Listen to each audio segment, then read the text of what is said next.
মই নলবাৰীত যাম ৰাতিপুৱা 11টাত। 23 তাৰিখে জাগিৰোডত যাম ৰাতিপুৱা 11টাত। 24 তাৰিখে মই মাৰ্ঘেৰিটাত যাম ৰাতিপুৱা 11 বজাত। 40,000 মহিলা আহিব লাখপতি বাইদেউৰ টকা ল'বৰ কাৰণে।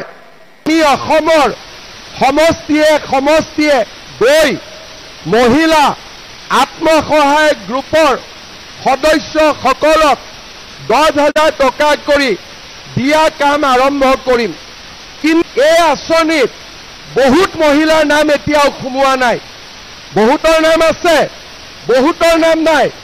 কিন্তু আমি অসমত আমাৰ টাৰ্গেট হ'ল 40 লাখ মহিলাক দিয়া। কিন্তু দুখীয়া পৰিয়ালক আমি দিওঁ।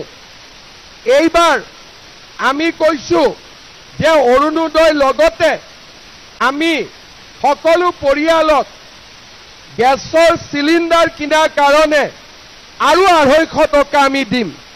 তাৰমানে 1250 আৰু 250 টকা 1500 টকা এতিয়া মাহত আমাৰ অৰুণোদয় পৰিয়ালে পাব। এই আঁচনি আমি বিটিআৰত সকলোকে দিব পাৰিম যেতিয়া বিটিআৰ চৰকাৰৰ দায়িত্ব আমাৰ বিজেপি দলৰ হাতত আহি পৰিব। আজি আপোনালোকে জানে যে আমাৰ ইয়াতে কিছু মহিলাই পায়, কিছু মহিলাই নাপায়। কিন্তু আমাৰ দায়িত্ব যাতে সকলোৱে এই চৰকাৰৰ আঁচনি পাব পাৰে। 10 অক্টোবৰত আমি প্ৰায় 40-50 হাজাৰ ল'ৰাক আৰু চাকৰি দিম। 1,70,80,000 ল'ৰা ছোৱালীয়ে চাকৰি পাব। লগে লগে আমি পুলিচ বা আন যিমানবিলাক পোষ্ট আছে তাৰ আকৌ নতুন এডভাৰটাইজ আমি দিম।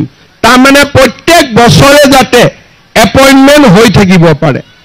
যি ল'ৰা ছোৱালীয়ে চাকৰি নাপায় তেওঁলোকৰ কাৰণে আমি আৰম্ভ কৰিছো মুখ্যমন্ত্ৰীৰ আত্মনিৰ্ভৰ অসম আঁচনি। চৰকাৰে 2 লাখ টকাকৈ দিব আৰু নিজৰ ব্যৱসায় নিজে কৰিব পাৰিব। লাহে লাহে আমাৰ যুৱ বাহিনীৰ ল'ৰা ছোৱালী যিবিলাকে চাকৰি নাপাব তেওঁলোকক এই আঁচনিখনৰ লগত আমি জড়িত কৰি দি গৈ থাকিম।